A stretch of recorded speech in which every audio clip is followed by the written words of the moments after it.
नागपुर के सबसे बड़े पर्व और त्योहारों में से एक धर्म चक्र प्रवर्तन दिवस 2 अक्टूबर को भव्य रूप से मनाया जाने वाला है। इस अवसर पर देश भर से लाखों अनुयायी दीक्षा भूमि नागपुर पहुंचकर डॉक्टर बाबा साहेब अंबेडकर को नमन करेंगे और बौद्ध धर्म की शिक्षाओं को आत्मसात करेंगे। इसी सिलसिले में इंडिया फैक्ट न्यूज की टीम ने दीक्षा भूमि का दौरा किया। मुख्य संपादक नवेद आजमी और संवाददाता ख्वाजा कबीर ने मौके पर पहुंचकर तैयारियों का जायजा लिया। वहां पर उन्होंने नागपुर म्युनिसिपल कॉर्पोरेशन के कमिश्नर से सीधा संवाद कर प्रशासन द्वारा की जा रही व्यवस्थाओं की जानकारी ली। इसके साथ ही संवाददाता ख्वाजा कबीर ने भंते बौद्ध भिक्षु से भी विशेष बातचीत की। भंते ने बताया कि इस दिन का महत्व केवल ऐतिहासिक ही नहीं बल्कि आध्यात्मिक भी है। उन्होंने कहा, धम्म चक्र प्रवर्तन दिवस हमें समानता, करुणा और भाईचारे का संदेश देता है। बाबा साहेब ने इस दिन लाखों अनुयायियों को एक नई राह दी थी। हमारी अपेक्षा है कि इस वर्ष का आयोजन और भी अनुकरणीय और अनुशासित तरीके से संपन्न होगा। दीक्षा भूमि पर तैयारियों को देखकर यह साफ है कि इस बार का आयोजन पहले से भी ज्यादा भव्य होने वाला है। प्रशासन, भिक्षु संघ और समाज सेवी संगठन मिलकर आगंतुकों के लिए सभी आवश्यक सुविधाएं सुनिश्चित करने में जुटे हुए हैं। दोस्तों, इंडिया फैक्ट न्यूज़ में आपका स्वागत। मैं ख्वाजा कबीर नागपुर से इस वक्त दीक्षा भूमि में मौजूद हूँ। जो 2 तारीख को यहाँ पे जो है दीक्षा भूमि पे जो प्रोग्राम होने वाला है, हर साल इस जगह पे जो है लाखों की तादाद में लोग आते हैं, देश और विदेश से भी लोग आते हैं। ये वही जगह है, मेरे पीछे में जो स्मारक नज़र आ रही है, यहीं दीक्षा लेने के लिए लाखों की भीड़ उमड़ती है। हम यहाँ के कोई ना कोई भंते जी से या यहाँ के जो श्रद्धालुओं से मिलके हम बात करके आपको सुनाएंगे। इसी तरह मेरे साथ में भंते जी है, भंते जी से इसका महत्व पूछेंगे, क्या महत्व है 2 तारीख का। भंते जी, ये बताइए मुझको, 2 तारीख का क्या महत्व है? यहाँ दीक्षा ली गई थी, बाबा साहेब अम्बेडकर ने यहाँ दीक्षा ली थी, बताइए इसके बारे में। बाबा साहब ने यहाँ 1956 में दीक्षा ली थी यहाँ पर। तो बनते यहाँ पर कोई अपने भारत के अंदर कोई बनते नहीं थे। वो लंका से बनते चंद्रमणि को लाए थे दीक्षा लेने के लिए। उस टाइम पर 10,000 उपासक उनके साथ में थे, तो खड़े थे सब लोग। बाबा साहब जब दीक्षा ले रहे थे तो उन्होंने पहली दीक्षा में बुद्धं शरणं गच्छामि, मैं बुद्धि की शरण में जाता हूँ। धम्मं शरणं गच्छामि, जो धम्म भगवान बुद्ध ने दिया है उसकी शरण में जाता हूँ। संघम शरणं गच्छामि, तो उनके जब कोई संघ के साथ में खड़े नहीं हुए उनके साथ में दीक्षा लेने के लिए, तो बाबा साहब रोए थे उस टाइम पे कि भाई मेरे समाज के अगर होते तो जो है आज दीक्षा के लिए तैयार होते। तो यहाँ पर कोई जब फिर वे 10,000 आदमियों ने उनके साथ में दीक्षा ली।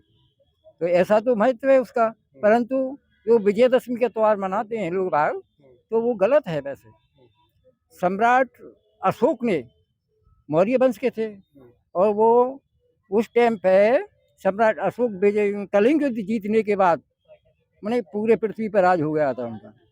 तब उन्होंने जो है इसको विजयदशमी का त्यौहार मनाने का काम किया है। क्या सम्राट अशोक ने बाबा साहेब अम्बेडकर के साथ दीक्षा ली थी?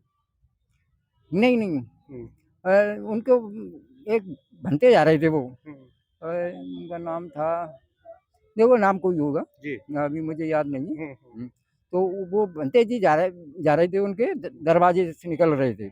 उस टाइम पे बड़े शांत स्वभाव में जा रहे थे। तो उन्होंने बुलवाया कि भाई देखो, मैंने कलिंग युद्ध जीतने के बाद मेरे अंदर शांति नहीं है, ये कितने शांत स्वर में जा रहे हैं, तो इनको बुलाओ।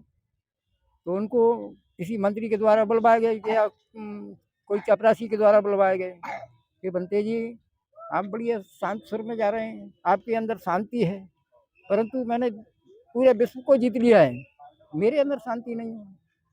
बोले तुम्हारा नाम क्या है? बोले मेरा नाम अशोक है। बोले अशोक सम्राट तो पापी है, हत्यारा है, वो तो महान बेकार है।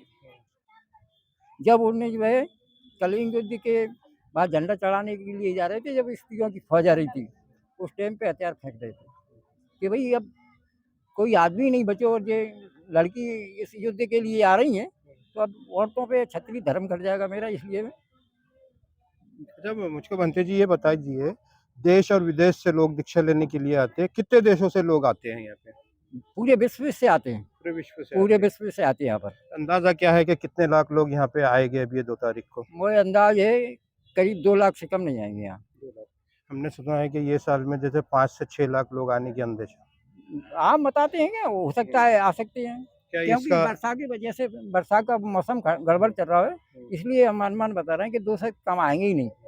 काम कैसा हुआ यहाँ पे जो है बंदोबस्त जो किया है कारपोरेशन ने वो ये बराबर किया? बहुत अच्छा हो रहा है अभी। बरसात से ही है, बरसात के ऊपर है अब तो। हमने भी कारपोरेशन के जो है कमिश्नर से बात किया, उन्होंने कहा कि हमने वाटर प्रूफ के पिंडोल भी यहाँ बनाए हैं और कोई हाँ। दिक्कत नहीं होने वाली। सही बात है? तो अभी तो देखो कहीं नहीं लगे, आप दिखा रहे हैं क्या? हाँ, हाँ। अभी तो टाइम बाकी है, 2 हाँ। तारीख को टाइम नहीं, बाकी 2 है। तारीख तक 2 तारीख की बात नहीं, कल से दीक्षा होगी। तो हुँ। उनको तो करना चाहिए थी कल से ही व्यवस्था। ये अब जैसे मान लो आने जाने वाले हैं, पानी बरस गया तो कहाँ रोकेंगे आप बताओ? आप कहाँ से आए? मैं वागुड़े से आ रहे। अच्छा। हाँ। तो आप 2 तारीख से पहले आप क्या कुछ इसमें काम करने के लिए आए क्या? नहीं ऐसे दीक्षा भूमि को दीक्षा देखने को भूमि के लिए। दर्शन तो के अभी लिए। कब तक रहेंगे आप यहाँ पे? अब आज के दिन रहेगी। आज के दिन रहेंगे, हाँ, 2 हाँ। तारीख को वापस आएँगे? नहीं वापस नहीं, वो घर को अच्छा, जाएंगे। भीड़-भाड़ की वजह से जो है हाँ, लेडीज़ को नहीं ला सकते गड़बड़ इसलिए आप गड़बड़ इधर रहती है हैं। इसलिए अब आज ही आ गए हम। क्या आप एक अपील क्या करना चाहोगे कि लोग जो इतनी भीड़ रहती है तो ये है बच के रहना हाँ। चाहिए, देख-दिखा के रहना चाहिए? म्हणजे इससे भीड़ के वास्ते हम बच्चे रहते और 2 दिन आंधी चलना पड़ता। हाँ, इसलिए हाँ। बहुत-बहुत बहुत धन्यवाद। तो दर्शन यही अच्छे मैं होते थे। दीक्षा भूमि में मौजूद था और भंते जी ने भी जो हिस्ट्री बताया है और साथ में यहाँ श्रद्धालु लोग भी आए हैं। इनका भी कहना है कि ज़्यादा भीड़ रहती है 2 तारीख को, तो हम उसके पहले ही आके इसका जो है दर्शन कर लिए हैं। डब हैक न्यूज़ के लिए ख्वाजा कबीर, नागपुर।